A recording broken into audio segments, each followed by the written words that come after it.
Dans cette vidéo, nous allons procéder à la création des codes journaux.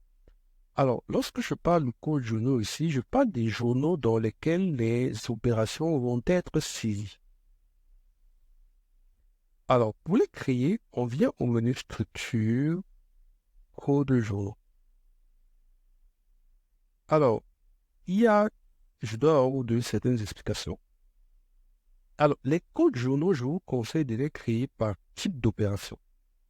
Les opérations d'achat, les opérations de vente, les opérations de caisse, les opérations de banque, les opérations diverses, les reports en mots. Alors, pourquoi est-ce que je vous conseille de créer par type? Parce que chaque journal a une fonction. Les achats, vous les regroupez ensemble pour avoir le total, par exemple, des achats sur une période.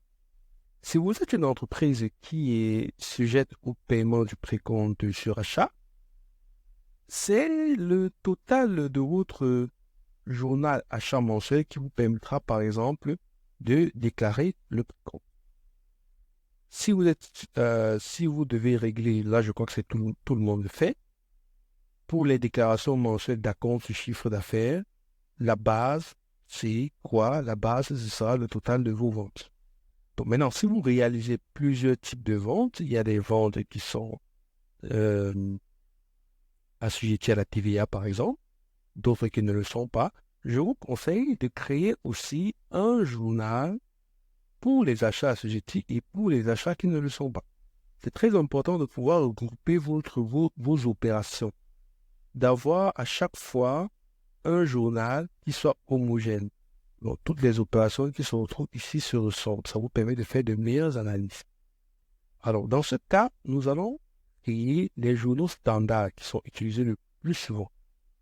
Le premier, c'est le journal des achats. Alors, vous avez ouvert le code journaux, vous venez ici à nouveau.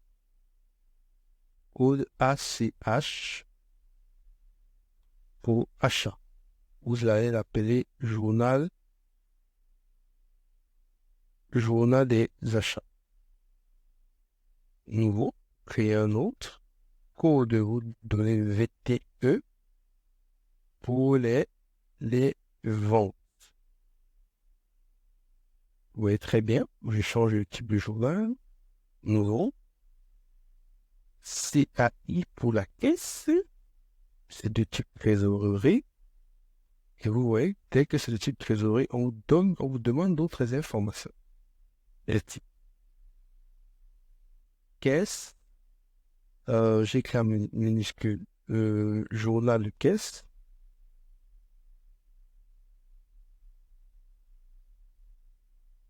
Quel est le compte de caisse? C'est le 57. Je choisis 57 et je tire là. Et je prends le 511 caisse siège social. Je mets nouveau. Je vais choisir banque. Bon, là, ça dépend si vous avez plusieurs banques. Vous créez plusieurs journaux de banque. Là, je vais supposer que j'ai une seule banque, qui est peut-être, je sais pas, si on peut lister une des banques que vous connaissez de la place. Si c'est par exemple CCA, vous allez choisir la CCA, ou banque CCA, ou banque CCA, en fonction de ce que vous voulez. Là, j'ai une seule banque, je vais l'appeler banque. Et type trésorerie, que je vais appeler banque. La trésorerie, c'est le 52. De la banque, c'est le 52. Je vais appeler ça quoi? Banque en monnaie nationale. Prenons le 52 11, oui. Parce que s'il y a plusieurs, on prendra 52 12. Donc, et puis, nouveau, il faut un journal pour les opérations diverses.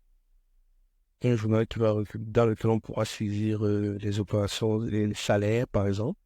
Les salaires et les déclarations mensuelles et tout, de type général. Opération, ça s'appelle journal des opérations diverses. Je ne mets pas de compte de contrepartie. Et il me faut un journal pour le report à nouveau. Report, non, d'abord, et le type général aussi.